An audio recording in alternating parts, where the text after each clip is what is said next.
안녕하세요. 저는 나이 40에 늦은 결혼을 해서 행복하며 살 줄 알았지만 주식에 미친 남편을 만나게 되면서 3년간의 결혼 생활을 마무리했어요.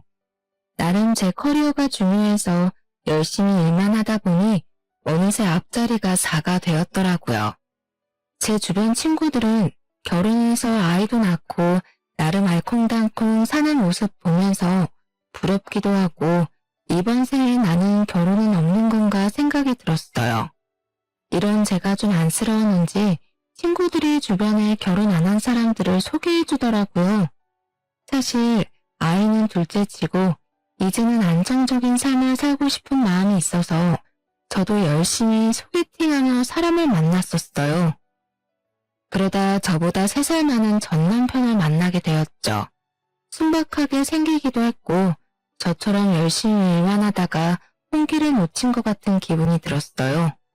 생각보다 말도 잘 통해서 결혼을 하게 되면 이 사람이랑 해야겠다 생각이 들었어요. 저희가 적은 나이가 아니니 오랜 기간 연애를 하는 것보다는 짧게 만나더라도 결혼을 빨리 하는 게 좋을 것 같다고 하는데 저도 일정 부분은 동의를 했어요. 제가 이 사람을 만나지 않는다고 해서 더 좋은 사람을 만날 것이라는 확신도 없었고 그리고 이 사람을 놓치기도 아쉬웠거든요. 이렇게 만난 것도 인연이니 이왕 결혼할 거 조금 서두르는 것도 좋겠다 생각해서 양가 부모님 인사드리는 날짜 잡고 전체적인 일정을 서둘렀어요. 제가 늦게 결혼하는 편이긴 하지만 결혼식을 대충 어영부영 넘어가기는 싫었어요. 여태 일만 하느라 돈을 많이 모아놓기도 했어서 이왕 하는 거 하고 싶었던 거 다 하고 싶었거든요. 결혼을 하기 전에 먼저 서로의 재정 상태가 어떤지 확인하고 이후 웨딩 플랜을 짜는 게 좋을 것 같아서 제가 먼저 운을 띄웠어요. 자기, 우리 이제 부모님 인사도 드렸고 결혼식을 어디서 할 건지 집은 어디에다 구할 건지 얘기를 좀 하자. 응? 그렇지. 반응이 왜 그래? 혹시 생각해놓은 곳 있어? 아, 그런데 먼저 예산을 정해야 돼서 혹시 자기 얼마나 모았어? 꼭 얘기해야 되지. 그럼 당연하지. 우리가 곧 같이 살 텐데 각자 경제 상황은 공유해야지. 이제 식비도 같이 들고 적금도 같이 들 텐데. 왜? 많이 못 모았어?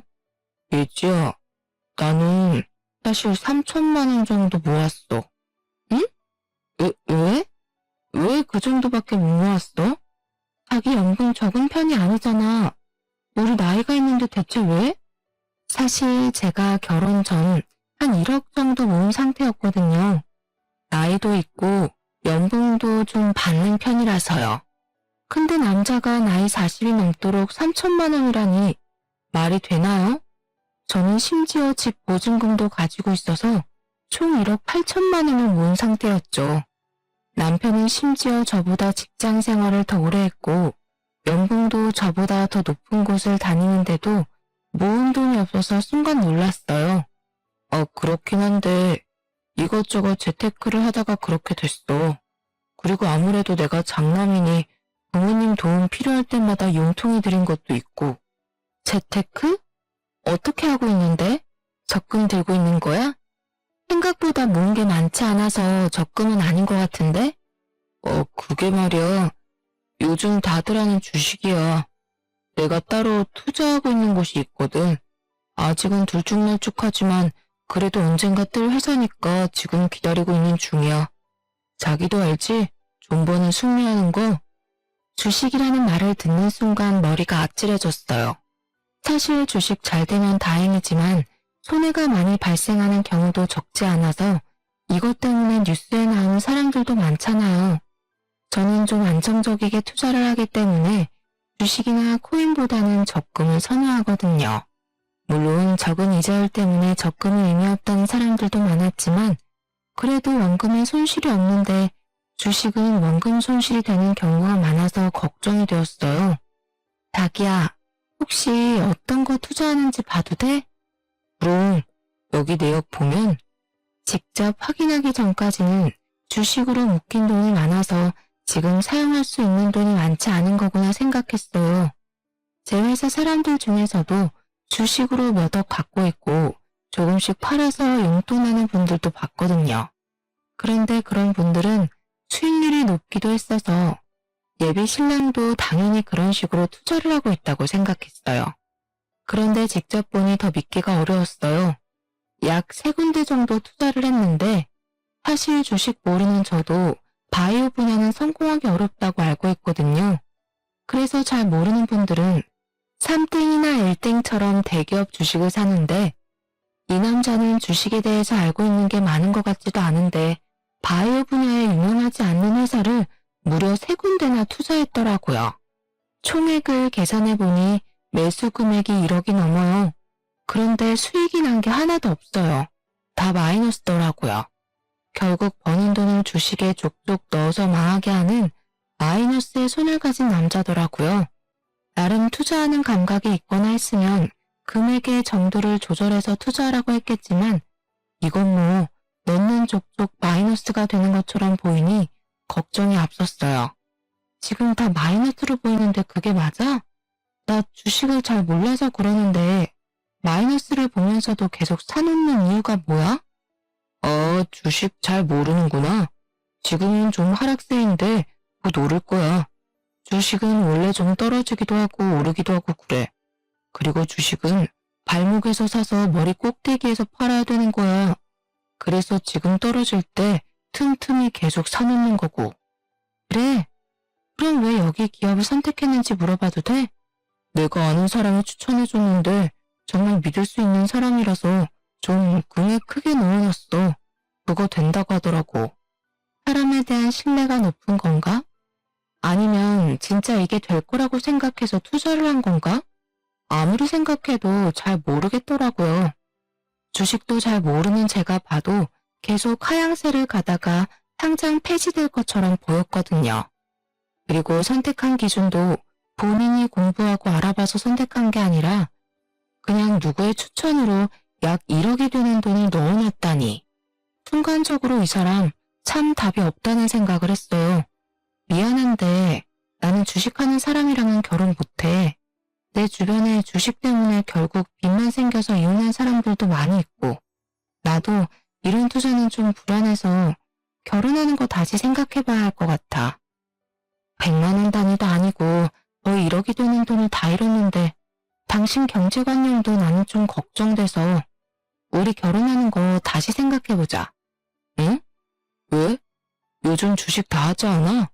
아는 사람 이상한 거지. 나도 그냥 일개 개미일 뿐인데 여보, 너무 심각하게 생각하지 마. 그게 아니라 금액이 말이 안 되잖아. 마이너스 7천만 원이 말이 된다고 생각해? 그건 그거지만 항상 이렇지는 않아.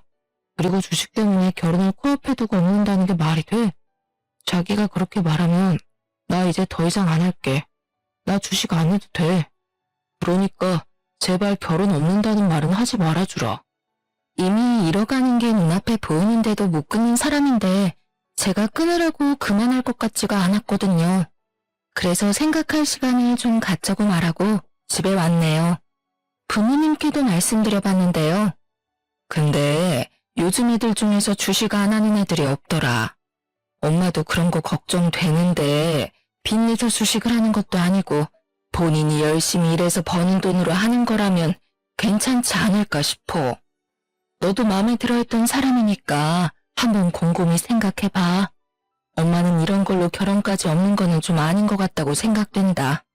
엄마랑 얘기했는데 사실 저희 엄마가 공격적인 투자나 주식은 정말 하는 게 아니라고 많이 얘기해서 예비 신랑이 한다는 말만 들어도 펄쩍 뛰면서 결혼 말리실 줄 알았거든요.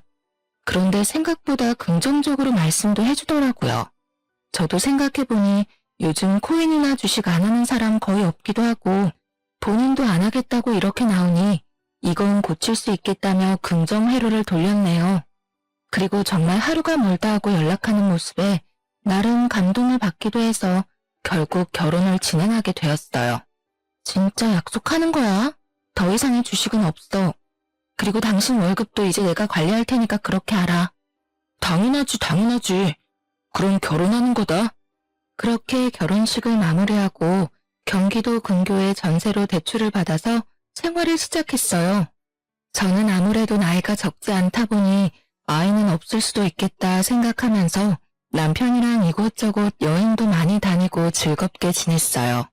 그런데 한날은 갑자기 속도 안 좋고 몸이 가라앉으면서 처지길래 몸살이 왔나 생각이 들었어요. 그런데 순간적으로 임신이 아닐까라는 생각에 남편에게 부탁해 임신 테스트기를 받아 확인했더니 임신이 맞더라고요.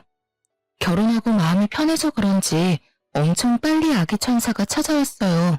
적은 나이가 아니라서 괜히 일하는 게 몸에 무리가 될 수도 있고 그러다 아이를 잃을 수도 있겠다는 생각이 들었어요.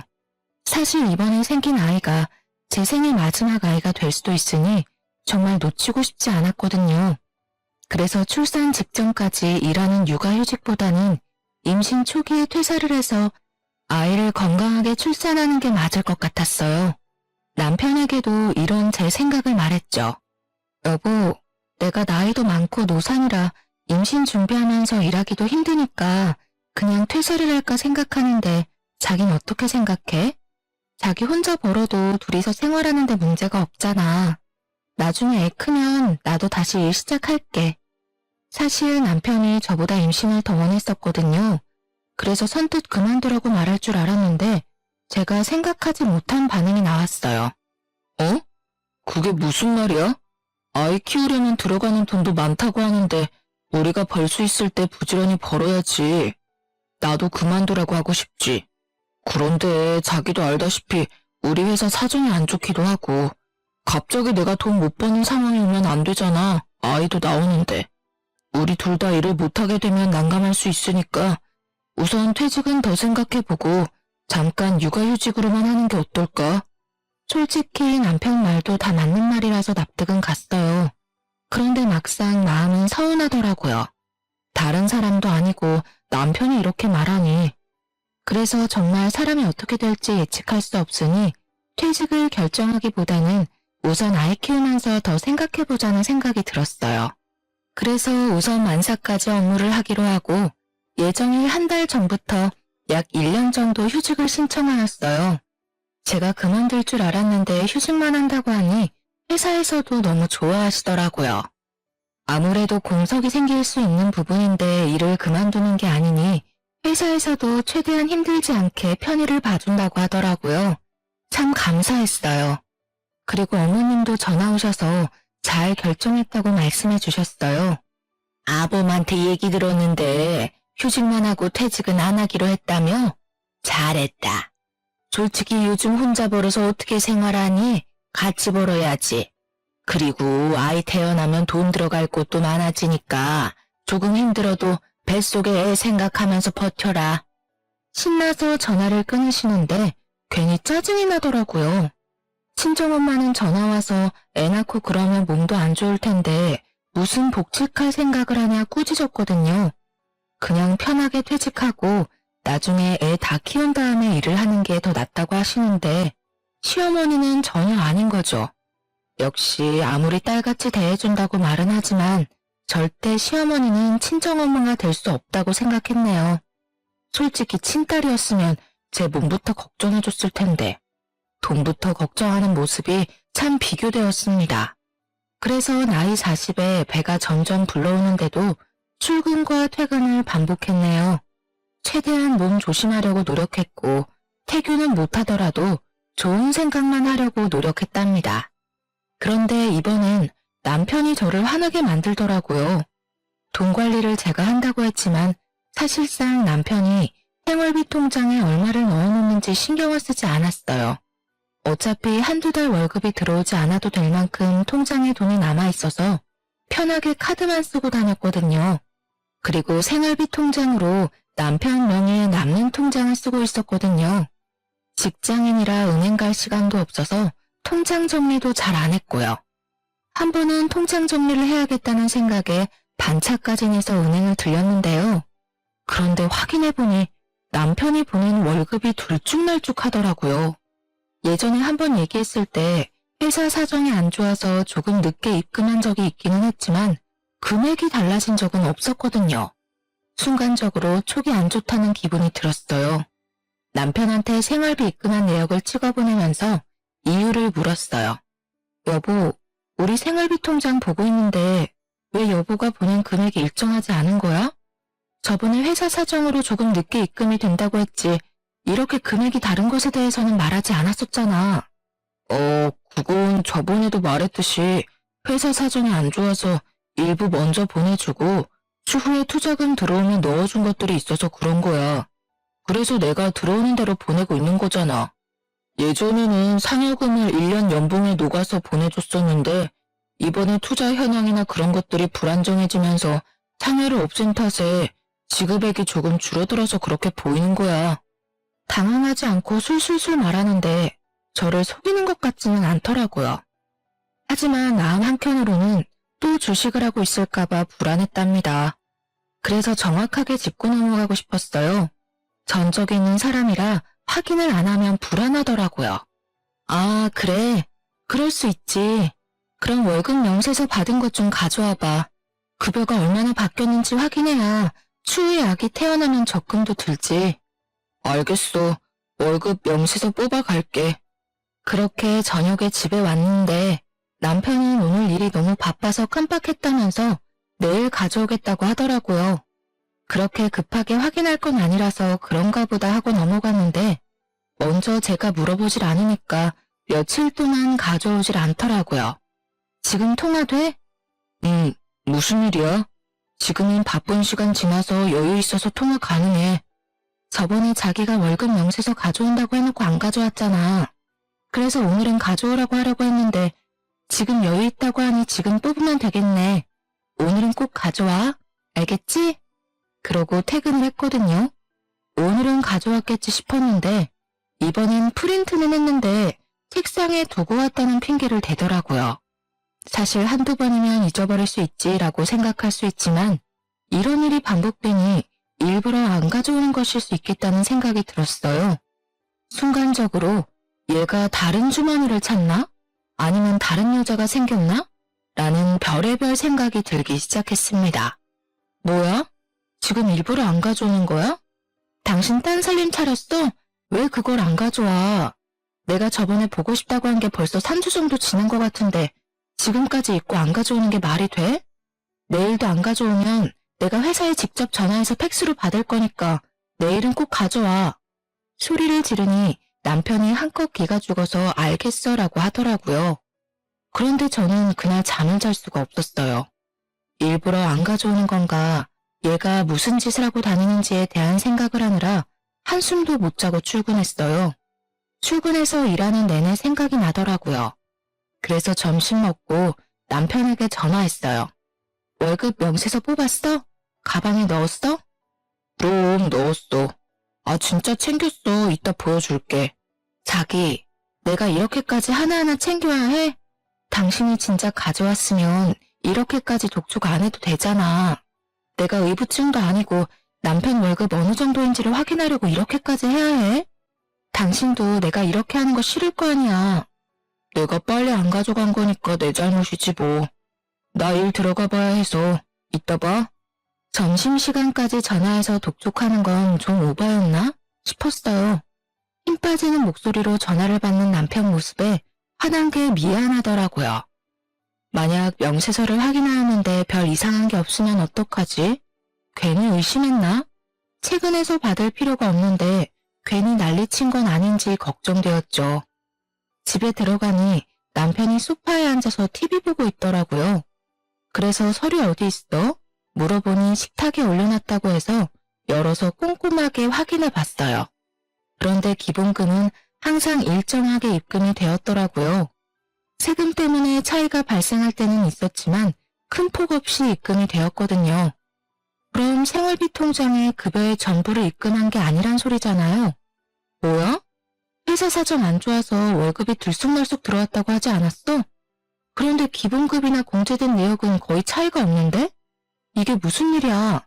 설마 나한테 거짓말한 거야? 아니, 그게 아니라... 핸드폰을 은행에 켜서 줘봐. 확인해봐야겠어. 당신 또 나 몰래 주식하는 거 아니야? 제가 소리를 들으면서 화를 내니까 남편이 서둘러서 앱을 켜주더라고요. 그리고 제가 하나하나 확인해봤어요. 네, 주식을 다시 시작한 게 맞더라고요. 이 사람이 나랑 한 약속을 어떻게 생각하는 건지 너무 혼란스러웠어요. 그리고 몇 달만 한 게 아니라 거의 8, 9개월을 속였더라고요. 그렇게 넣은 돈도 벌써 5천만 원이 넘었어요. 그리고 제일 화가 난 사실은 저희가 곧 태어날 아이를 위해서 적금을 하나 들자고 했었거든요.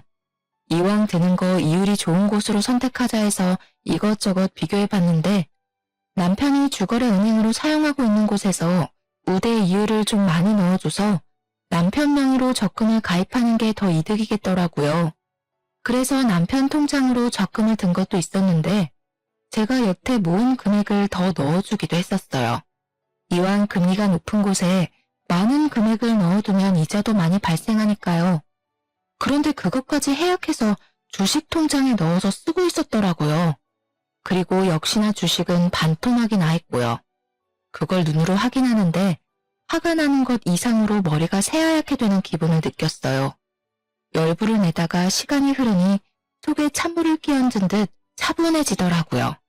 당신 이게 뭐야? 우리 아이 적금까지 깨서 주식 통장에 넣은 거야? 나한테는 주식 안 한다고 했잖아. 지금 이게 뭐냐고. 당신 나랑 이혼하고 싶어? 그래서 지금 나 속이면서 주식하고 있는 거야? 아니야. 이혼은 무슨 말이야. 그런 게 아니라 뭐 내도 태어날 거고 당신도 퇴직하고 싶다고 하고 그래서 나도 불안한 마음에 주식을 다시 보게 된 거였어. 그리고 이번에 동기가 투자해서 거의 2배 이상 수익을 벌었대. 나도 그렇게 해서 당신한테 보내주면 당신이 좋아할 것 같아서 말을 안 한 거였지. 당신을 속이려고 한 게 아니라 서프라이즈로 놀래켜주고 싶었는데 생각만큼 수익이 안 나와서 말을 못 한 거야. 분명 그때 주식에서 손떼기로 약속했잖아. 그런데 어떻게 나를 속이고 주식을 다시 할 수가 있어? 심지어 우리 애기 적금까지 깨면서. 적금 깨는 것도 왜 말을 안 했어? 진짜 당신은 생각이란 게 없어? 나 더 이상 당신 못 믿겠어. 그냥 이혼하자. 여보, 제발 뱃속에 있는 우리 쑥쑥이 생각해서 조금만. 당신 지금 지금 화 안 나게 생겼어? 당신이 지금 한 행동을 봐. 나랑 결혼하기 전에 약속한 것도 하나도 안 지키고 있는데 내가 당신을 어떻게 믿어? 그리고 적은 돈도 아니고 지금 5천만 원을 잃었는데 나는 컨디션 안 좋은데도 일하면서 돈 벌고 있는데 지금 당신이 다 날리고 있는 거잖아. 미안해. 내가 잘못했어. 진짜 내가 잘못했어. 남편은 무릎까지 꿇으면서 울기 시작했습니다. 지금 울고 싶은 사람이 누군데 갑자기 스트레스를 확 받으니 배가 뭉쳤어요. 통증이 심해져서 악소리를 내면서 주저앉고 말았어요. 그러니 남편이 깜짝 놀라서 저를 들쳐업고 응급실로 데려갔어요. 병원에 가서 확인해보니 순간적으로 놀라서 생긴 통증이라며 안정을 취하라 하시더라고요.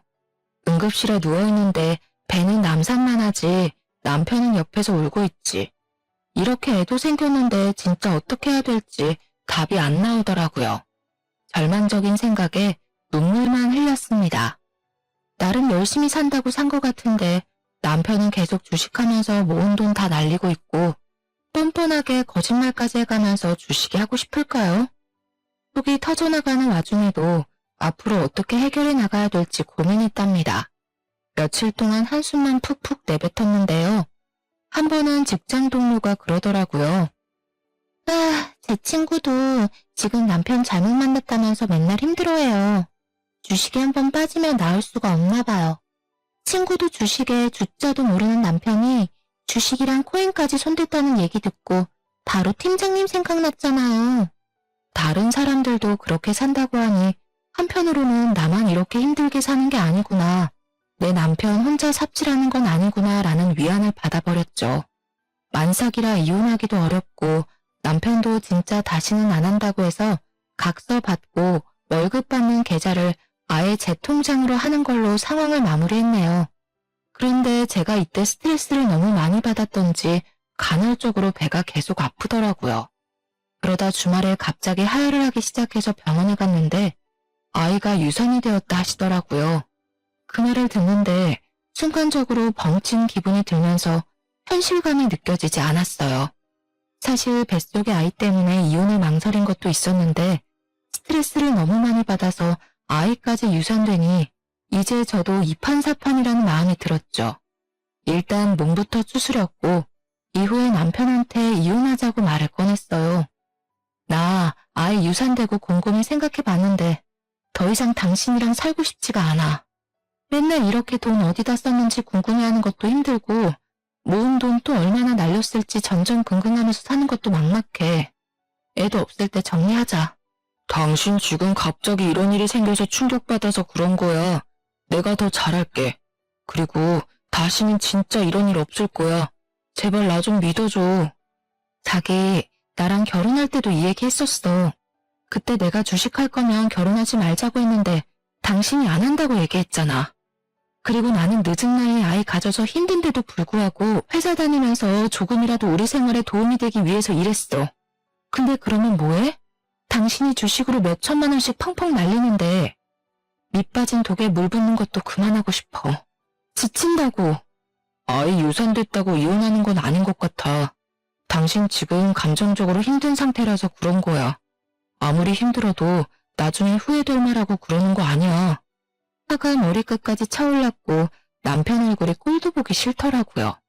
왜 이혼 사유 중에 가장 큰 이유가 돈 문제라고 하잖아요. 돈을 못 벌어서 싸운다고 생각했는데 못 모아서 싸울 수도 있겠다 싶었네요. 모을 수가 없잖아요. 쓰는 족족 주식에 처박아 버리는데. 남편을 믿지 못하고 속을 비우기 시작했습니다. 친정 부모님께도 이혼을 생각 중이라 말씀드렸고요. 엄마는 한숨을 푹푹 쉬며 결혼을 말릴 걸 말하시더라고요. 그리 길지 않은 시간이 흐르고 대망의 사건이 하나 터졌습니다. 자기 이번에 나한테 집주인이 연락 왔는데 저번에는 전세금 안 올렸으니 이번에 20% 정도 올리셨으면 하신가 봐. 우리 저번에 전세금 오를 거 생각하고 모은 게 그 정도 되지 않아? 지금 한번 확인해 봐야 할 것 같아. 어? 그거 어디서 확인하는 건데? 순간적으로 응? 그걸 어디서 확인한다니? 당연히 은행 어플이지 라고 생각하면서 느낌이 쎄했습니다. 당신 주거래 은행 컴퓨터로 로그인해봐. 사실 직접 보기 전까지 마음속으로는 아닐 거야 마음을 다잡았지만 눈앞에 출금 두 글자가 선명하게 찍혀 있었네요. 당신 또 주식했니? 당장 핸드폰 가져와. 핸드폰으로 투자한 주식 현황을 보는데 다행히도 지금 상태로는 투자한 것 이상 현금화할 수 있겠더라고요. 한편으로는 지금 알게 돼서 다행이다라는 마음이 들었어요. 그래도 지금 현금화하면 전세금 올려드릴 수 있겠네. 이거 돈 빼서 빨리 나 보내줘. 집주인한테 전세금 드릴 수 있다고 말씀드리게. 어? 이거? 지금? 안 돼. 이거 좀 더 오를 거라 지금 팔면 손해야. 미쳤어? 손해라고? 우리 당장 전세금 못 올려주면 어디서 살 건데, 어? 지금 집이 중요하지 이후에 돈 더 오를 게 중요해? 아, 지금 나이가 몇인데 뭐가 더 중요하지 몰라서 그래? 곧 새로운 신제품 출시된단 말이야. 그러면 10,000원 넘는 건 시간 문제야. 내가 이건 진짜 확답할 수 있어. 그래서 비중 실어서 매수한 거고. 그러니까 여보도 조금만 기다려주면 안 될까? 그냥 당신은 편하게 집에서 살림하면 되고 나만 일해도 우리 풍족하게 생활할 수 있어. 한 주에 2,000원도 안 되는 회사가 신제품 하나로 10,000원이 어떻게 넘냐? 그리고 그것도 신제품 나와야 가능한 일이잖아. 당장 재계약을 해야 하는데 시간 없어. 좋은 말로 할 때 지금 팔아. 당장 안 팔아? 진짜? 응? 여보 제발 진짜 조금만 몇 주만이라도 기다려주라. 응? 남편이 사정사정을 해서 몇 주는 기다리기로 했어요. 주식이 상승세였고 손해는 안 보겠다 싶었거든요. 그리고 집주인한테도 연락해서 전세금 올려드릴 수 있을 것 같다고 말씀도 드렸어요. 하지만 한 달이 지났는데도 남편이 주식을 팔았다는 말을 안 하는 거예요. 이제 곧 있으면 전세금 올려줘야 하는 날짜가 다가오니 제가 다 마음이 조급해서 지금이라도 팔아서 돈 마련하라고 했어요. 그리고 정 아쉬우면 남은 돈만이라도 넣으라고 했거든요. 그랬더니 우물쭈물하는 모습에 핸드폰을 확 뺏어서 주식창을 확인했어요. 뭐야? 2억 정도 되는 돈이 왜 1억밖에 안 됐어? 출시된다는 신제품이 무산이 돼서 주가가 떨어졌어. 그렇죠. 남편을 믿은 제 잘못이죠. 이렇게 주식을 못하는 사람인데 그걸 망각하고 살았던 거죠. 마이너스의 손인 남편을 온입으로 반품시키고자 마음먹었어요. 어머니, 저 더 이상 남편이랑 못 살겠어요. 저번에 저 몰래 주식을 해서 아이 적금으로 들어둔 5천만 원도 다 날렸어요. 그 충격에 제가 유산까지 했는데 이번에는 저희 전세자금도 반토막을 만들었네요. 전 이 사람이랑 더 이상 못 살겠으니 데려가세요. 그래도 무슨 이혼이니? 그리고 우리 아들이 다른 여자랑 살림을 차린 것도 아니고 그렇다고 돈을 안 가져다 준 것도 아닌데 무슨 이혼이니? 우리 아들도 잘 살고 싶은 마음에 그 주식인가 뭔가 했겠지. 유산은 그게 원인이 아니라 네가 나이가 많아서 그런 거야. 솔직히 나이 40에 임신했는데 유산 안 되는 게 신기하지. 암튼 우리 아들 탓하지 말아라 이 말이다. 네? 어머님 그게 무슨 말씀이세요? 그럼 유산된 게 제 탓이라는 말씀이세요? 남자들이야 나이가 많아도 임신하거나 하는데 문제가 없지만 여자들은 아니잖니. 아무래도 너가 나이가 많으니 좀 더 조심했어야 하는 거 아닌가 싶다. 그리고 내 아들이 다른 것도 아니고 아이 생기면서 책임감도 생기고 부담을 느끼면서 그렇게 선택한 것 같은데 그런 걸로 가장을 몰아세워서야 되겠니? 그리고 저번부터 생각한 건데 너가 너무 기가 세서 우리 애가 기를 못 펴는 거야. 아, 그럼 제가 기가 세서 남편 기도 못 피게 했고 나이도 많아서 아이도 잃고 전부 제 탓이란 말이네요? 뭐 꼭 그렇다고 말하기보다는 너도 원인이 없지는 않다고 하는 말이지. 다 우리 아들 잘못이라고 보기는 어렵다 말이지. 어머님 정말 실망해요. 어머님은 여자라 아시잖아요. 유산이 여자 몸에 얼마나 안 좋은지. 그리고 저 아이 지키고 싶어서 회사도 그만두고 싶었는데 어머님도 남편도 돈 벌어야 한다고 떠밀어서 저 몸 안 좋아도 꾸역꾸역 일하러 나갔어요. 그런데 그렇게 벌면 뭐예요? 남편이란 사람이 다 날리고 있는데 이렇게 무책임한 남자랑 저는 더 이상 못 살아요. 아들도 너랑 잘 살아보고 싶어서 그렇게 한 거래도 가만 보니 너는 말을 참 섭섭하게 하는구나. 나이를 그렇게 먹어놓고 왜 그렇게 인정머리가 없니? 너는 부모님한테 어른들을 이렇게 대하라고 배웠어? 저희 부모님은 주식하는 남자랑은 상종도 하지 말라고 하셨어요. 그런데 남편 성실하고 더 이상 주식 안 한다고 저랑 약속도 해서 믿고 결혼한 건데 벌써 주식으로 사고를 몇 번이나 쳤는지 몰라요. 그리고 저한테 걸려서 이렇게 된 거지. 만약 제가 몰랐으면 돈도 더 많이 잃었을 거라고요. 제가 일방적으로 전화를 끊었어요. 화가 너무 나서 계속 씩씩거리게 되더라고요. 그리고 저녁에 남편이랑 어머님이 같이 집에 들어왔어요. 멀리서도 화난 게 눈에 보이더라고요. 너는 어른한테 그렇게 하라고 배웠니? 무슨 어른이 아직 말도 안 끝났는데 일방적으로 전화를 끊을 수가 있어? 어머님, 제가 왜 그런 말을 듣고 있어야 해요? 당신, 어머님이 나한테 우리 아이 유산한 게 내가 나이가 많아서 그렇다고 하시더라. 당신도 그렇게 생각해? 사실 이렇게 물어보면 아니라고 얘기를 하던가 어머님께 무슨 말이라도 해줄 줄 알았어요. 그런데 멀뚱멀뚱 서 있더라고요. 당신 뭐야? 설마 그 말에 동의하는 거야?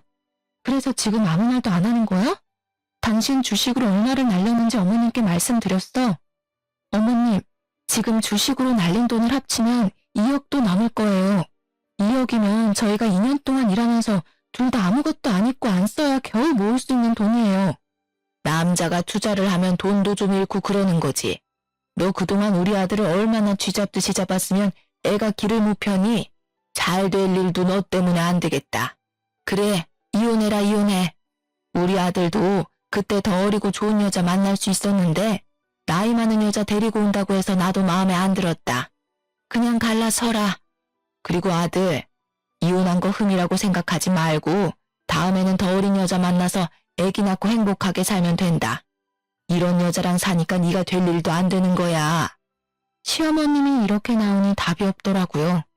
솔직히 지금 어떻게 봐도 본인 아들이 잘못한 일인데도 편들어주느라 정신이 없으시더라고요. 남편은 엄마 말에 찍소리도 못하는 한심한 놈이었고요. 더 이상 저런 모조리랑 같이 살고 싶지 않았어요.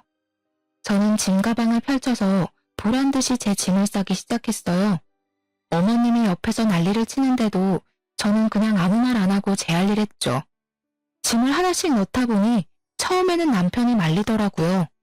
왜 그러냐고, 어디 가려고 짐 싸는 거냐고 하더니 어머님이 그냥 보내라고, 네가 뭐가 아쉬워서 이런 나이 많은 여자 붙잡냐고, 가라고 하라고 하시더라고요.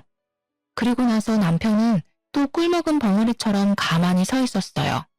간단히 짐을 싸고 남편이랑 시어머님한테 통보했어요.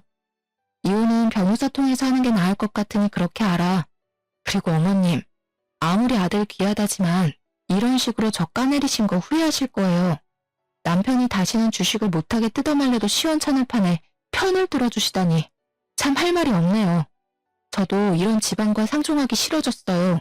그리고 제가 그쪽 아들 마음에 안 들어서 버리는 거니까 가져가던지 재활용해서 다른 여자 주던지 저는 관심 없어요. 그리고는 곧바로 택시를 타고 친정 부모님 댁에 도착했답니다. 이 늦은 저녁에 딸내미가 짐가방 둘러매고 찾아오니 많이 당황하셨어요. 무슨 일이냐고 묻길래 시어머니가 내뱉은 말을 그대로 말씀드렸거든요. 아버지는 한숨 쉬면서 담배 피우러 나가셨고 어머니는 욕짓거리를 내뱉으셨죠. 그러면서 잘했다고, 엄마 친구 아들이 변호사 한다고 내일 당장 찾아가서 상담부터 받자고 하셨어요. 그래서 다음날 바로 상담받으러 갔죠. 제가 이혼을 하려고 하는데 집은 전세고 결혼하고 지금까지 3년 동안 쉰 적도 없이 계속 일하고 있는 상태였거든요. 재산 분할 어떻게 되는지 알 수 있을까요? 그 부분은 걱정 안 하셔도 됩니다. 계속 가정에 기여한 바도 있으시고 남편분의 유책으로 인해 손실이 난 부분을 입증할 수 있기 때문에 문제없이 해결될 수 있을 것 같네요. 변호사 말을 들으니 이제 좀 마음이 놓이더라고요. 이혼한다고 큰소리 뻥뻥 치고 나왔는데 막상 재산 분할도 못 받고 그러면 억울할 것 같아서 지금이라도 집에 가서 혼수를 챙겨와야 하나 생각했거든요. 그런데 다행히 계속 일한 것들도 확인할 수 있고 그래서 재산 분할도 문제없이 될 것이라고 말씀해 주셨어요. 한시름 놓았다 생각하면서 엄마랑 같이 카페에 앉아서 쉬고 있었어요. 그런데 엄마가 너 전화 온다고 하더라고요. 남편이었어요. 전화 받기가 싫어서 그냥 냅두니 문자로 계속 본인이 잘못했다고 반성한다고 이번에는 진짜 잘할 거라고 여러 통이 날아오더라고요. 그리고 나서 또 전화벨이 울렸어요. 안 받으면 계속 귀찮게 할 것 같아서 결국 전화를 받았네요. 여보, 제발. 우리 이혼하는 건 진짜 아닌 것 같아. 내가 더 잘할 테니까, 응? 제발 부탁이야. 당신 이 말 하는 거 처음 아니잖아. 저번에도 그랬잖아. 그런데 내가 당신을 어떻게 믿어? 그리고 나 변호사 선임해서 소장 날아갈 거니까 당신도 준비해. 그리고 이제 나한테 연락하지 않았으면 좋겠어. 라고 하고 끊어버렸어요. 전화번호도 차단했고요. 돌이켜보면 만약 과거에 제가 휴직이 아닌 퇴사를 했었다면 이렇게 이혼 결심도 못했을 것 같아요. 힘들어도 꾸준히 다닌 회사 덕분에 돈도 벌어서 이혼도 쉽게 할 수 있었네요. 그리고 한 3개월 정도 지나 전 시모한테 연락이 왔어요. 이제와 무슨 할 말이 있어서 전화까지 했나 싶었죠. 네, 여보세요. 그래, 잘 지내니? 이제 와서 왜 잘 지내는지 물어보는 것도 당황스러웠어요. 내 안부 물어보려고 전화한 건 아닌 것 같아서 그냥 단도직입적으로 물어봤어요. 네, 사고 치는 사람이 없으니 마음이 너무 편해서 요즘 잘 지내고 있어요. 무슨 일 있으신가요? 저한테 전화하실 이유가 없으신 것 같아서요. 다른 게 아니라 너가 많이 힘들었을 것 같아서 전화했다. 그때 내가 너한테 너무 모순 말을 많이 하기도 하고 지금 생각해보니 어른답지 못했어. 부끄럽기도 하고 미안하다고 사과하려고 전화했다. 내 아들 편만 들어서 서운했을 것 같은데 미안하구나. 내가 같이 살아보니 너가 너무 힘들었겠다는 생각이 들더라. 우리 아들은 아직도 너 생각 많이 하고 그러는데 너는 혹시 마음이 어떤가 하고. 들어보니 제가 요즘 어떻게 지내는지 떠보고 싶어서 전화하신 거더라고요. 하지만 저는 마음 정리가 끝나서 더 이상 저쪽과 엮이고 싶은 마음이 없었어요. 아니에요. 어차피 이렇게 마무리됐으니 어머님이 아들 잘 키우면서 지내시면 될 것 같아요. 제가 일하는 도중이라서요. 그리고 저는 그 사람 더 이상 만날 생각도 없습니다. 용건 더 없으시면 전화 이만 끊겠습니다. 솔직히 직접 같이 살아봐야만 알 수 있는 것들이 있잖아요. 얼마나 답답하겠어요. 뒤늦게 아들을 잘못 키웠다는 생각에 가슴을 치고 후회하고 계시겠죠.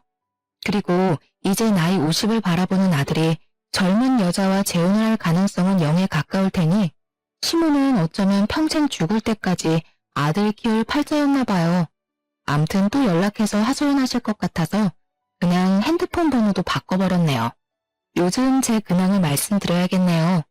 회사에 새로 들어온 다른 부서 팀장과 요즘 연애하면서 행복한 시간 보내고 있어요. 지금 만난 지 한 달 정도 됐는데 천천히 연애하면서 결혼 날짜도 잡을 수 있으면 잡으려고요. 솔직히 남편이랑 살면서 힘든 부분도 있었지만 나름 남자 보는 눈이 생긴 것 같아요. 이번에 만나는 분은 착실하게 돈도 잘 모으고 주식에 관심도 없는 분이라 돈 사고 칠 걱정은 없을 것 같아요. 어린 나이에 한 결혼도 아니라서 어떻게든 잘 살아보려고 했고 정말 시어머님이 말씀하신 대로 여자 문제도 아닌데 그냥 잘 어르고 달래서 살아야 하나 싶었지만 막상 그렇게 살았으면 맨날 남편이 사고치는 거 뒤처리하는 데에 제 인생 다 썼을 것 같아요. 지금이라도 반품해서 제 인생 온전히 살 수 있어서 다행이죠. 종종 부모님께 제가 이혼한 것 때문에 죄송한 부분들도 있지만 저희 엄마가 내가 행복해야 엄마 아빠가 행복한 거라고 말씀해 주시더라고요. 이혼녀라는 사회적인 시선으로 인해서 당황스러울 때도 있지만 그래도 제 행복이 우선이라고 생각해요. 저처럼 늦게 결혼하신 분들은 더 이혼을 결심하기가 어려우실 거라고 생각해요. 저도 그랬거든요. 그리고 늦게 만난 인연이다 보니 더 헤어지는 게 어려웠어요. 하지만 아닌 사람은 결국 아니더라고요.